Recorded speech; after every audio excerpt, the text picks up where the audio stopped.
लोकशाहीचा बुलंद आवाज, रिपब्लिकन वार्ता, महाराष्ट्र. नांदगाव पंचायत समितीच्या कारभारामुळे रोहिले बुद्रुक गावात तणावाचे वातावरण.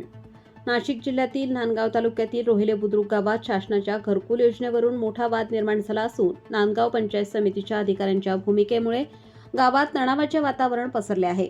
प्रधानमंत्री आवास योजना ग्रामीण टप्पा क्रमांक 2 अंतर्गत घरकुलासाठी पात्र अपात्र निकष लावून यादी पंचायत समितीकडे पाठवण्याचे आदेश सर्व ग्रामपंचायतींना देण्यात आले होते.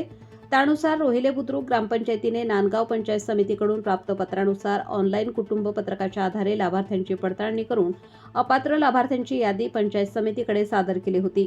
मात्र असे असतानाही नांदगाव पंचायत समितीने अपात्र लाभार्थ्यांच्या बँक खात्यावर पहिला हप्ता वर्ग केला. त्यानंतर ही रक्कम परत मागवण्यासाठी बँकेला पत्र देण्यात आले, परंतु संबंधित खात्यांमध्ये रक्कम उपलब्ध नसल्याने बँकेने पैसे परत केले नाहीत. यानंतर अपात्र लाभार्थ्यांकडून रक्कम वसुली करावी किंवा त्यांच्या मालमत्तेवर बोजा चढवावा असे आदेश ग्रामपंचायत अधिकारी RM मगर यांना देण्यात आले. तथापि ग्रामपंचायत अधिकाऱ्यांनी या पत्राकडे दुर्लक्ष करत ना रक्कम वसूल केली ना मालमत्तेवर बोजा चढवला. स्मरणपत्र देऊनही कारवाई न झाल्याने संतप्त अपात्र लाभार्थ्यांनी उपोषणाचा मार्ग अवलंबला. उपोषणादरम्यान नांदगाव पंचायत समितीचे गटविकास अधिकारी यांनी लेखी आश्वासन देत चौकशी समिती नेमली. मात्र या चौकशी समितीने सरपंच, उपसरपंच व माजी ग्रामपंचायत सदस्य मुक्ताराम बागुल यांना विश्वासात न घेता निपक्षपाती चौकशी न करता चुकीचा अहवाल सादर केला.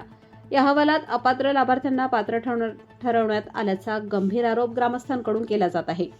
विशेष म्हणजे घरकुल अपात्र ठरवण्याचे निकष पंचायत समितीनेच दिले होते आणि नंतर त्याच निकषांवर पुन्हा चौकशी समिती नेमण्याचा निर्णय कोणत्या नियमात बसतो असा प्रश्न उपस्थित होत आहे.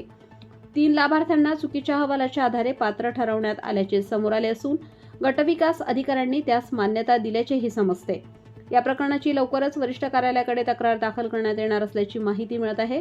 तसेच घरकुल प्रकरणात चौकशी समिती नेमली असताना रोहिले बुद्रुक येथील शिवर रस्त्याच्या प्रकरणात चौकशी करून अहवाल का सादर करण्यात आला नाही असा सवालही ग्रामस्थांमध्ये चर्चेला जात आहे.